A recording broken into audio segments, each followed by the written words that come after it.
Hello, कैसे हैं आप सभी? मुझे पूरा उम्मीद है कि मेरे सारे बच्चे बहुत-बहुत अच्छे होंगे और अपने-अपने तैयारी को भी बहुत अच्छे तरीक़ा से करते होंगे।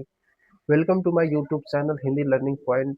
जैसा कि आप लोगों को पता है कि मैं कुणाल सर, मैं आप लोगों को तहे दिल से आज की क्लास में अपने सारे टैलेंटेड बच्चे को तहे दिल से धन्यवाद, शुक्रिया करना चाहता हूँ। जैसे कि मैं आपको बता दूँ कि आज की क्लास में भी हम लोग कुछ हिंदी व्याकरण के इंटरेस्टिंग टॉपिक टॉपिक को बहुत अच्छे तरीक़ा से सीखने का कोशिश करेंगे और वो भी आधुनिक ग्रामर के हिसाब से मॉडर्न ग्रामर के आधार पे हम लोग आज की क्लास में बात करने वाले हैं। तो आज की क्लास में हम लोग सीखने वाले हैं सर्वनाम। जैसा कि हम लोगों ने संज्ञा टॉपिक तक हम लोगों ने बहुत अच्छे तरीक़ा से प्रिपरेशन कर चुके हैं, सीख चुके हैं। तो आज की क्लास में हम लोग बात करेंगे सर्वनाम के ऊपर में। तो चलिए बिना देरी किए क्लास को स्टार्ट करते हैं। उससे पहले अगर आप लोग मेरे चैनल पे नए आए हैं तो चैनल को सब्सक्राइब कीजिए। आपको इसी प्रकार के हिंदी व्याकरण से रिलेटेड टॉपिक्स को यहाँ पे कराया जाता है, वो भी बहुत अच्छे तरीक़ा से। तो आप लोग चैनल को सब्सक्राइब कीजिए। तो चलिए स्टार्ट करते हैं आज का अपना क्लास सर्वनाम। तो सर्वनाम होता क्या है? सबसे पहले मैं बता दूँ कि सर्वनाम होता क्या है? तो सर्वनाम जो संज्ञा के बदले आता है ना, संज्ञा के बदले जो शब्द प्रयुक्त होता है, उसी को हम लोग क्या कहते हैं? सर्वनाम कहते हैं। जैसे कि हम लोगों ने संज्ञा को अच्छे तरीक़े से सीख चुके हैं। मैं यहाँ पे लिख के आपको बताता हूँ, आप लोग देखने का कोशिश कीजिएगा। सबसे पहले मैं यहाँ पे लिखता हूँ कि सर्वनाम आखिर किसे कहते हैं? मेरा टॉपिक है तो मैं यहाँ पे लिख देता हूँ, दूसरा है सर्वनाम। आप लोग क्लास में बने रहिए, मैं यहाँ पे सर्वनाम टॉपिक को इतने अच्छे तरीक़ा से क्लियर करने वाला हूँ, बस आप लोग क्लास में बने रहिएगा। तो मैं आपको बता दूँ क्या कि सर्वनाम कहते किसको हैं, है ना? सर्वनाम कहते किसको हैं? तो सर्वनाम वैसा शब्द है वैसा शब्द है वैसा शब्द जो संज्ञा वैसा शब्द जो संज्ञा के स्थान पर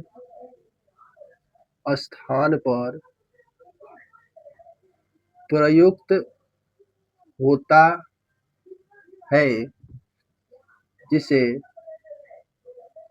जिसे क्या कहते हैं बेटा? तो सर्वनाम कहते हैं। क्या कहते हैं? तो सर्वनाम कहते हैं। क्या कहते हैं? तो वैसा शब्द जो संज्ञा की जगह पर यूज होता है, प्रयुक्त होता है ना? उपयोग किया जाता है, उसी को हम लोग क्या कहते हैं? तो सर्वनाम कहते हैं। अब संज्ञा के बदले यूज होने का मतलब ये हुआ कि मान लीजिए मैं आपको रोज क्लास कराता हूँ, है ना? मैं रोज आपको क्लास कराता हूँ और बाय द वे मैं कहीं चला गया, तो मेरे जगह पे जो व्यक्ति क्लास आपको कराएगा, तो क्या हुआ? मेरे जगह पे कराएगा? नहीं, तो क्या किया? सर्वनाम का काम किया। हम क्या कर रहे हैं? तो संज्ञा का काम कर रहे हैं और मेरे जगह पे कोई दूसरा आके क्लास को कराता है तो वो क्या हो जाएगा? सर्वनाम के काम करेगा। तो ठीक उसी प्रकार सर्वनाम क्या होता है कि संज्ञा की जगह पर आकर वो अपना काम करता है ना? उसी को क्या कहते हैं हम? तो सर्वनाम कहते हैं। बहुत ही अच्छा कांसेप्ट है बेटा, बस आप लोग क्लास को पूरा अटेंड ज़रूर करना। अब उसके बाद मैं यहाँ पे आपको एग्जांपल के तहत मैं आपको समझाने की कोशिश करता हूँ कि आखिर संज्ञा की जगह पे कैसे प्रयुक्त होता है। मैं एक एग्जांपल लेता हूँ, मान लीजिए राम, जो राम बहुत ही ज़्यादा यूज़ होने वाला नाम है। तो राम एक लड़का है ना बेटा? राम एक क्या है? तो लड़का है। मैं यहाँ पे पूछता हूँ कि बेटा आप बता दो कि राम क्या है? तो कहोगे सर राम क्या है? तो राम एक संज्ञा है। बहुत अच्छी बात है बेटा। क्या है? तो संज्ञा है और संज्ञा है तो कौन-सी संज्ञा है? इसका आंसर आप लोग कमेंट में दीजिएगा। अब इसी की जगह पे मैं लिखता हूँ कि वह एक लड़का है, वह एक लड़का है। तो यहाँ पे आप नोटिस कीजिएगा बेटा, मैं वह किसके लिए लिखा? तो आप कहिएगा सर वहाँ पे आप राम के लिए लिखे, राम के लिए लिखे। तो राम क्या है? संज्ञा है और संज्ञा के लिए हम क्या लिखे? वह लिखे। तो वह क्या हो जाएगा बेटा? तो सर्वनाम हो जाएगा। क्या हो जाएगा? तो सर्वनाम हो जाएगा। यही हमारा क्या है? सर्वनाम है, जो संज्ञा की जगह पे प्रयुक्त होता है। जो संज्ञा की जगह पे प्रयुक्त होता है उसी को हम लोग क्या कहते हैं? तो सर्वनाम कहते हैं। सर्वनाम शब्द यहाँ पे बहुत सारे हैं, जैसे कि आप लोग नोट करके यहाँ पे लिख लीजिएगा। जैसे कि हो गया मैं हो गया, है ना? आप हो गया, तुम हो गया, है ना? वह हो गया, यह हो गया, वे, ये, है ना, आप लोग, है ना, हम लोग, अनेकों एग्जाम्पल्स है ना बेटा, जो कि क्या है आपके सर्वनाम के तहत आते हैं। मैं आपको सर्वनाम के जब पाठ के बारे में, प्रकार के बारे में बात करूंगा तो वहां पे आपको एक एक सर्वनाम के बारे में जानने को मिलेगा। तो आप लोग क्लास को पूरा अटेंड जरूर कीजिएगा और आपको क्लास यहाँ पे बहुत अच्छे तरीका से मैं समझाने वाला हूँ। उसके बाद एक नोट पॉइंट और ये जो बहुत इंपॉर्टेंट है कि आखिर सर्वनाम, सर्वनाम का यूज किस लिए किया जाता है, सर्वनाम का यूज कहाँ पे होता है, किस पर्पज से होता है। तो यहाँ पे आप देखिएगा, तो मैं यहाँ पे आपको लिख के बता दूं कि सर्वनाम, सर्वनाम का उपयोग, उपयोग संज्ञा के पुनरावृत्ति, जिसको हम लोग इंग्लिश में रिपीटेशन बोलते हैं, रिपीटेशन को रोकने के लिए किया जाता है। क्या होता है, तो आपको अगर पता नहीं है तो आज आप जान जाओगे कि सर्वनाम का उपयोग आखिर किस लिए किया जाता है। तो सर्वनाम का उपयोग संज्ञा के रिपीटेशन, रिपीटेशन का मतलब क्या होता है, तो जो बार बार आता है ना, लगातार आता है, उसको कम करने के लिए, उसको रोकने के लिए हम लोग सर्वनाम का यूज करते हैं। तो संज्ञा के रिपीटेशन को रोकने के लिए हम लोग किसका उपयोग करते हैं, तो सर्वनाम का उपयोग करते हैं। जैसा कि मैं आपको यहाँ पे एग्जाम्पल के माध्यम से समझाने की कोशिश कर रहा हूँ। जैसे कि मैं मान लीजिए वही मैं नाम ले लेता हूँ, चाहे दूसरा नाम ले लेता हूँ, और राम का अपोजिट क्या होता है, तो श्याम ले लिया, है ना। श्याम एक क्या है, श्याम एक लड़का है ना, लड़का है। फिर मैंने लिखा कि श्याम स्कूल जाता है ना। फिर लिखा श्याम पढ़ने में अच्छा है, अच्छा है। अब आप यहाँ पे देख रहे हैं कि बार बार श्याम आ रहा है ना, बार बार एक ही चीज आ रहा है ना। तो इसी को रोकने के लिए, यही क्या है, श्याम की रिपीटेशन है, श्याम बार बार रिपीट हो रहा है, पुनरावृत्ति इसकी हो रही है, नहीं बारंबारता इसकी हो रही है। तो अर्थात कहने का मतलब ये है कि मतलब संज्ञा की रिपीटेशन को, बारंबारता को रोकने के लिए हम लोग किसका यूज करते हैं, तो सर्वनाम का यूज करते हैं। अब कैसे करते हैं, तो मैं यहाँ पे आपको लिख के दिखा देता हूँ। जैसे कि आप इसके लिए मान लीजिए, लिख लीजिए कि श्याम एक लड़का है ना। फिर मैं लिख दिया कि वह स्कूल जाता है ना। और श्याम पढ़ने में तेज है तो वे पढ़ने में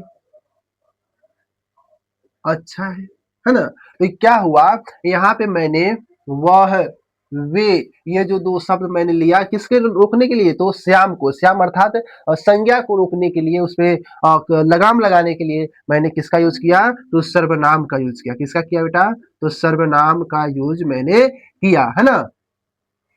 तो सर्वनाम का यूज आप लोग समझ हो गए होंगे, मुझे पूरा उम्मीद है कि सर्वनाम का यूज यानी कि उपयोग कहाँ होता है, तो संज्ञा के रिपीटेशन को रोकने के लिए, संज्ञा के पुनरावृत्ति को रोकने के लिए। और सर्वनाम का यूज कहाँ होता है, तो संज्ञा के रिपीटेशन को रोकने के लिए। सर्वनाम क्या होता है, तो जो संज्ञा के बदले उपयोग होता है, प्रयोग होता है, जैसा कि मैंने आपको यहाँ पे एग्जाम्पल के माध्यम से समझाने का कोशिश किया। तो अब हम बात कर लेते हैं सर्वनाम के भेद के ऊपर। हमने अभी आपको समझा दिया कि सर्वनाम आखिर होता क्या है, सर्वनाम का उपयोग कहाँ किया जाता है। तो मैं अब आपको बताने जा रहा हूँ कि आखिर सर्वनाम के कितने भेद होते हैं, है ना। सर्वनाम के भेद के बारे में हम लोग यहाँ पे पढ़ने जा रहे हैं, तो आप लोग देखने की कोशिश कीजिएगा। मैं यहाँ पे लिख देता हूँ कि सर्वनाम, सर्वनाम के, सर्वनाम के भेद। तो सर्वनाम के कितने भेद होते हैं, अगर आप लोगों को आंसर पता होगा तो कमेंट में इसका आंसर जरूर दीजिएगा। फिलहाल आप लोग यहाँ पे देखिए कि सर्वनाम का मुख्यतः कितने भेद होते हैं, तो 5 भेद होते हैं। कितने भेद होते हैं, तो 5 भेद होते हैं। ठीक है। अब कौन कौन सा होता है, कौन कौन सा होता है, तो आपका पहला होता है, फर्स्ट नंबर होता है पुरुषवाचक। क्या होता है बेटा, तो पुरुषवाचक सर्वनाम होता है। ठीक। सेकेंड नंबर आपका होता है निश्चयवाचक। निश्चयवाचक सर्वनाम होता है। थर्ड नंबर आपका अनिश्चयवाचक होता है। अनिश्चयवाचक सर्वनाम। और चौथा आपका होता है संबंधवाचक। संबंधवाचक सर्वनाम, है ना। पांचवा आपका होता है निजवाचक सर्वनाम। और छठा आपका होता है बेटा प्रश्नवाचक। प्रश्नवाचक सर्वनाम। तो कौन कौन से इसके भेद होते हैं यहाँ पे, सॉरी आप लिख लीजिएगा कि सर्वनाम के 6 भेद होते हैं। कितने भेद होते हैं? तो सर्वनाम के 6 भेद होते हैं। बाई मिस्टेक मैंने 5 लिख दिया था। तो कौन कौन से होते हैं? पहला होता है आपका पुरुषवाचक सर्वनाम, और दूसरा होता है निश्चयवाचक सर्वनाम, और तीसरा होता है आपका अनिश्चयवाचक सर्वनाम, चौथा होता है संबंधवाचक सर्वनाम, पांचवा होता है निजवाचक सर्वनाम, और छठा होता है प्रश्नवाचक सर्वनाम। ये क्या है? तो सर्वनाम के भेद है, प्रकार है। इन्हीं के अंतर्गत हम लोग सर्वनाम के 6 भाग के अंतर्गत हम लोग जानने का प्रयास करेंगे कि आखिर सर्वनाम कौन कौन से होते हैं, किस सर्वनाम का यूज कहाँ पे किया जाता है ना। सर्वनाम का यूज हम लोग आखिर कब करते हैं। तो इन सारे सवालों को, इन सारे क्वेश्चंस का आंसर हम लोग इनके भेद में जब हम लोग पढ़ेंगे, सीखेंगे, तब हमको पता चलेगा कि आखिर सर्वनाम का पुरुषवाचक सर्वनाम में क्या होता है, क्या नहीं होता है, निश्चयवाचक क्या होता है।